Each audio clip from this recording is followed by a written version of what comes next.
Hello, আসসালামু আলাইকুম। আমার সকাল কিভাবে শুরু হয় এটাই আজকে আপনাদের দেখাবো আমি।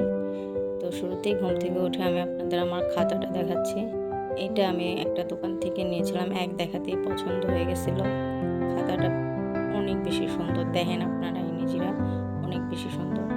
তো এই তো আমার বেডের অবস্থা, এই এখন আমার ঠিক করা লাগবে।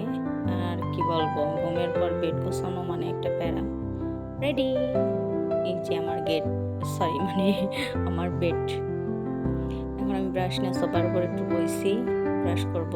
ব্রাশ করা শেষ, এখন আমার স্কিনের যেই যত্নটা আছে ওই একটু করতে হবে। চেহারাটা তো বেশি ভালো না।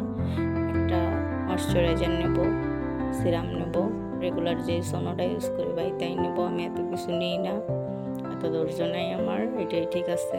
এখন আমার সকালের নাস্তায় চলে আসছে পরোটা আর ডিম দিয়ে আলু ভাজা আর এই স্যালাডটা আমার কাছে অনেক মজা লাগে, আমি শুধু শুধু খাইতে পারি। তো চলেন, এই তো আমার রুটি, সরি পরোটা আর ডিম ভাজা ভালোই লাগতেছে। আর এবার সালাদটা একটু খাইয়ে দিই, এটা তো খাবোই। আর সালাদের নিচের যে ঝোলটা থাকে এটা যেই মজা লাগে, আমার দ্বারা অনেক মজা লাগে। তো আমি 2টা পরোটা নিয়েছিলাম আর আলু ভাজা নিয়েছিলাম। আমি একটা পরোটা পুরোটাই শেষ করতেই পারবো না, কারণ আমি পারি না খাইতে, কি করব। এই যে একটা এখন এতটুকু রয়েছে আর একটা তো পুরো ধরা। তো আজকের সকালটা আমার এই পর্যন্ত, আলহামদুলিল্লাহ।